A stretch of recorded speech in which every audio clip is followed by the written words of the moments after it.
Салават Көпре микрорайондағы балалар сырхауханасы. Бүгін мұнда қызамық, паратит, қызылшадан 3 компонентлі вакцина қойтырғанар. Маңаршыл yorты йылла булмыйша тұрған. Бүгін 3 компонентлі вакцина келді. Әні әтілер нық бек күттілер. Менің бүгін прием 12-де башлады. 10 балаға кордан прививка ясадық. 3 компонентлі вакцина ол бір укол 3 түрлі аурудан соқлы деген сөз. Шоңа әти әнелер балаларына қодату үшін шунысын сойлай.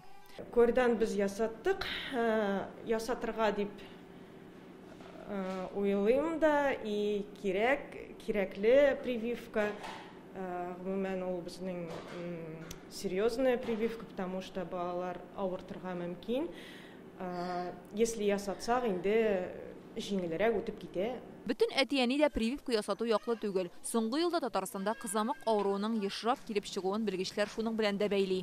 Сәламәтлек саклау министрлыгында әйтүләренчә, Татарстанда кызамык белән авыручыларның артуы узган елның февралыннан бирле күзәтелә.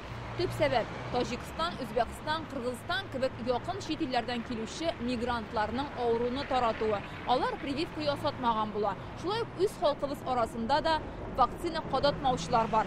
Бу категория авыруны юктыручылар булып тора. Соңгы очракларның берсе Кукмарада яшәүче кешедә табыла. Ул күрше өлкәнең Вятские Поляны шәһәре сырхауханәсенә мөрәҗәгать итә. Шуннан соң шәһәр башлыгы Валерий Машкин халыкка Татарстанга бармыйча торырга кушып социаль сәхифәсенә язма әле. Ул безнең республикада кызамык белән бәйле эпидемиологик хәл тотрыксыз дип язган була. Әмма икенче көнне аны алып ташлый. Татарстанның Роспотребнадзор идарәсендә тотрыксыз диюләре дөреслеккә туры килми диләр. Узган ел 146 очрак ачыкланган булган. Быел 5. Авыручыларның яртысыннан артыгы 51% мигрантлар булып чыга. Практически еженедельно, то есть мы регистрируем подозрительный случай на коль. Biz атна сайын кызамык билгеләре булган авыру очракларын теркибез. Ул 2 атнадан соңына дәлилләнәм. Европа континентында 2022 елдан бирле кызамык авыруының артуы күзәтелә. Безгә оннан авырган, прививка ясатмаган кешеләр килә. Икенче яктан безнең гражданнар сәбәпче. Бездә бар кешедә прививка ясатмый. Бүген бездә ниндидер сәбәпләр аркасында кызамыктан прививка ясатырга теләмәгән кешеләр бар.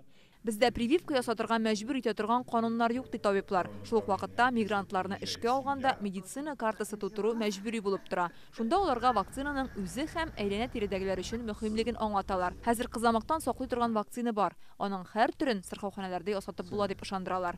Фәрүзә Мәҗитова, Гадел Миндубаев, Ләйсән Сәитова, Яңа Гасыр каналы.